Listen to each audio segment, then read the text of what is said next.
తమకు చిన్ననాటి నుంచే శ్రీ వెంకటేశ్వర స్వామి మంత్రం పెన్నిధిగా మిగిలిందని, లోకంలోని మంత్రాలన్నీ ఆ మంత్రంలోనే ఆవహించి ఉన్నాయని తాళ్లపాక అన్నమాచార్య నమ్మకంగా చెబుతున్నారు. ఆదిలో నారదముని మొదలుకొని కృతయుగపు ప్రహ్లాదుడు, త్రేతాయుగపు విభీషణుడు, ద్వాపరయుగపు అర్జునుడు, పురాణ కాలంలో ధ్రువుడు, శుకమహర్షి అందరూ నమ్మినది ఇందిరావల్లభుడైన శ్రీహరినే.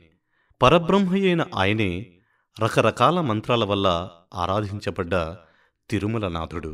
లోకాలన్నింటిలోనూ ఉన్న మంత్రములన్నింటికీ శ్రేష్టమైన మంత్రం ఇందులోనే ఆవహించి ఉన్నది. ఇదే శ్రీ వెంకటేశ్వరుని దివ్యమంత్రం.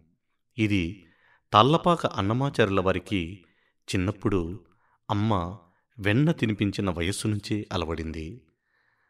అనాదిగా నారద మహాముని నారాయణ అని పలుకుతూ ఊతపదంలాగా స్మరించారు.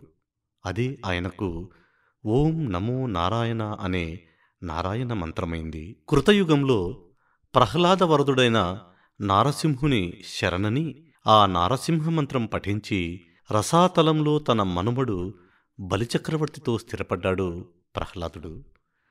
త్రేతాయుగంలో శ్రీరామ మంత్రం పఠించి జానకీవల్లభుడైన శ్రీరామచంద్రుని కరుణతో స్వర్ణ లంకాధిపతి అయ్యాడు విభీషణుడు. ఆ విధంగా వారందరికీ ఆయా మంత్రాలు కలిగితే అన్నమాచార్యుల వారికి మాత్రం ప్రత్యేకంగా శ్రీ వెంకటేశ్వరుని మంత్రం దొరికింది. పూర్వం చిన్ని బాలుడైన ధ్రువుడు ఓం భగవతే వాసుదేవాయ అనే మంత్రం పఠించి శ్రీహరి దయను సంపాదించి ధ్రువ నక్షత్రమై జగద్విఖ్యాతుడైనాడు.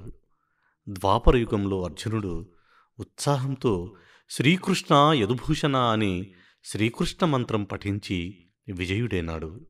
ఆ తర్వాత శుకయోగీంద్రుడు విష్ణుమూర్తిని సేవించి సదా ఆయన గాథలు ఇతర భక్తులకు చెబుతూ తరించాడు. నేడు నాకు శ్రీ వెంకటేశుని మంత్రం ప్రత్యేకంగా దొరికింది.